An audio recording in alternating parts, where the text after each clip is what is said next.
Hi everyone, I am reading Scoring Chance, a Mile High Miner's novella by Lane Martin, presented by Itsy Bitsy Book Bits. Chapter 1. Eden. I didn't know why I was so nervous. Yes, you do. Hovering centimeters away from the wood, my hand appeared to be frozen. You can do this. It had taken me longer to get there than I thought it would. I felt like the mom in Home Alone trying to get home to her kid. But instead of hitching a ride in the back of a truck with a poke van, it had been light rail, multiple bus transfers, and finally just hoofing it for me. My mind had whirled the entire time. I still couldn't believe I was there. As hopeful as I was, part of me knew it seemed too good to be true. Things like this didn't happen to me, ever. I still wasn't even sure why I was there, but I was desperate. One of the reasons I worked so hard was because I knew that if I wanted to make something happen, I had to work for it and do it myself. The sad reality was, however, that sometimes even giving it everything I had wasn't enough. It was the story of my life.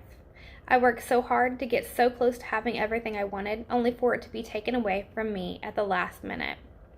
Before I could talk myself into actually knocking, the door opened.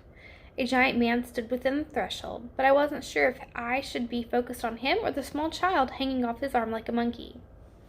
Their smiles were contagious, and I couldn't help but smile back at them. He looked vaguely familiar to me, but the notion quickly left me because we obviously didn't travel in the same circles. His house stood behind a well-manicured hedge.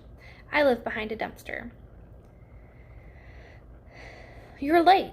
We didn't think you were coming." Oh, crap. I'd screwed this up before I'd even got here. His words weren't said in anger as much as in concern, which surprised me. I didn't know this man yet. He seemed genuinely worried for me. I looked at my watch the second his words left his mouth and realized just how late I was. A pang of regret hit me. Surely any chance of this having a positive outcome was long gone. "I'm sorry," I apologized timidly. I kept my head lowered and immediately turned to leave. "You should have spent the money on an Uber to get here on time, Eden. 0. Universe, who's counting anymore?" "Where are you going? You just got here," the mammoth of a man asked as he lifted the boy higher and placed him on his back. "Horsey!" the child demanded as he held on for his ride. This was no small pony, comfortably over 6 feet tall and as wide as 2 of me. The guy was more like his Clydesdale. The smile on his face expressed how much he enjoyed every minute of his time with the toddler. "Ladybug is excited to meet you. Follow me." The mountain of a man motioned for me to follow him. I scurried into the house and closed the door behind me as the man began to gallop away. I hesitated, looking down at my once white chucks that were now dingy and falling apart, so much like my life. The boy giggled, "Faster, faster," as I rushed to follow them. The house was massive, which seemed fitting for the man. We passed by an ornate dining room. I would have felt intimidated by the exquisitely decorated room if it hadn't been for the small handprints on the windows, separating the room from the hallway where we walked. The hallway led to a massive living area and kitchen at the back of the house. It was just as lavish as the other rooms I'd seen, but one thing was evident. As soon as we entered the room, a family lived there. The man set the boy down, and as soon as his chubby feet hit the ground, he ran toward an overflowing tub of toys. He kicked a ball in my direction. I was fairly certain he had a pretty good aim for being such a little guy. "Oh, good! Eden, I'm so glad you're here. I was beginning to think we needed to send out a search party for you," a woman who looked younger than me and vaguely familiar exclaimed as she stood from where she was feeding a baby in a high chair. Before I could finish figuring out where I knew her from, her arms were around me in an awkward hug. Why would she be worried about me? She didn't even know me. Part of me wondered if I was dreaming all of this. I worked over 70 hours a week at 3 jobs, so maybe I'd fallen asleep on the bus from North Washington. It wouldn't have been the first time. Probably wouldn't be the last either. Yesterday I'd gotten a call from Robin. I'd been working, shocker, so she'd left me a message with this address saying that I needed to get over here to see a lady named Adelaide today at 1. All she'd shared with me was Adelaide was the answer to all my problems. My problems were many, so if Robin felt coming to see Adelaide was necessary, I would without question. Robin had been my caseworker since I'd entered the system. The fiery redhead and her loud and rambunctious family were just about the only constants I'd had in my life since I was 12 years old. She never said it, but I knew Robin felt like she'd let me down. She hadn't. The system was broken. If anything, she had gone above and beyond what her job paid her to do. She had no reason to keep in contact with me after I turned 18, yet she had. Somewhere along the line, I'd become a part of her family. One of these days, I would be able to thank them properly for everything they'd done for me. Until that time, I would work as many hours as it took to become more than just another statistic in a flawed system. The amount of stress I was under was starting to get to me. I was so out of it, I didn't even realize I had voiced my question out loud. I wasn't even sure who the woman was or what I was doing here. "Oh, I'm so sorry, Eden. You're probably a little confused. I asked Robin not to give many details." The man now held the infant in his arms and stood beside the young woman. He towered over her. It might have been intimidating to some, but his adoration for her was written all over his face.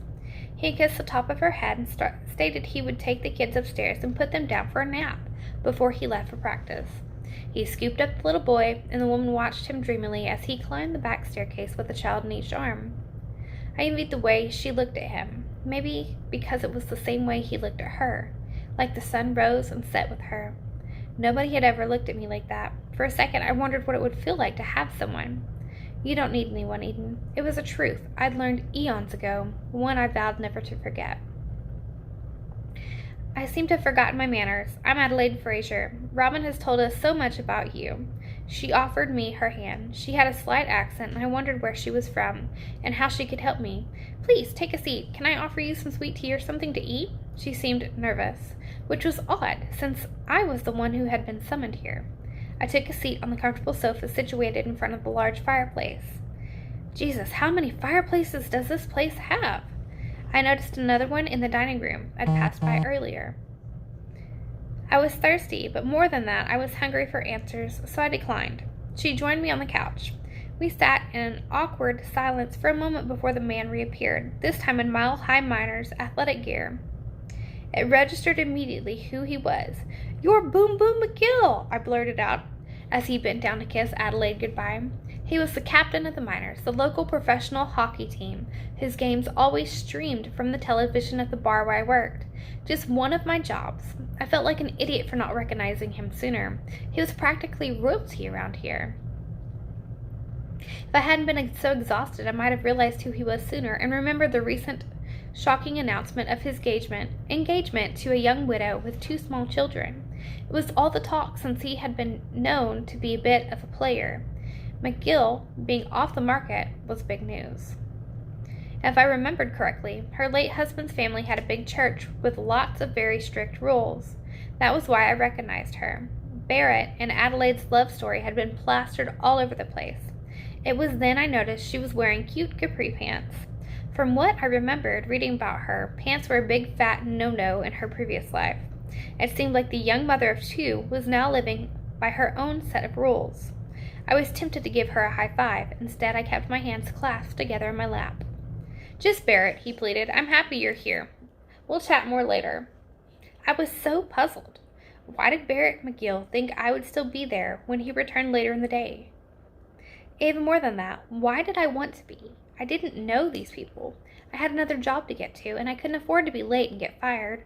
After the door clicked behind me, Adelaide quickly got up and began making up 2 plates of food. My stomach growled loudly as I watched her move effortlessly around the massive open kitchen that would be the envy of any cook. I was thankful for the distance between us and hoped she didn't hear the rumblings. I'm a little confused as to why I'm here. I wasn't trying to be ill-mannered, but I still didn't have any answers to what exactly I was doing here. I thought you might be hungry, and it just wouldn't be proper of me not to at least offer you something after you went through so much trouble to get here. She rejoined me and placed a plate down on the coffee table in front of me. The last thing I'd eaten was a day-old bagel that morning. I was starving, and for reasons I had yet to understand, I didn't want to disappoint her. "Thank you. This is very kind of you." I picked up the plate and took a bite of the sandwich. She took a bite of her own sandwich, chewed and swallowed before remarking, "And I thought Barrett could eat." She looked at my now empty plate and giggled. The color rose on my cheeks, which were no doubt pushed out like a nut-hoarding squirrel. With my mouth finally empty, I looked up from the plate to apologize. I'm sorry, that was rude. Thank you for the sandwich, but I should probably be going. I've wasted enough of your time since I was late, and now I need to get to work. It would take forever to get across town to the bar where I waited tables. Don't go yet. After speaking with Robin, I think we have a lot in common. I'd like to help you if you'll let me.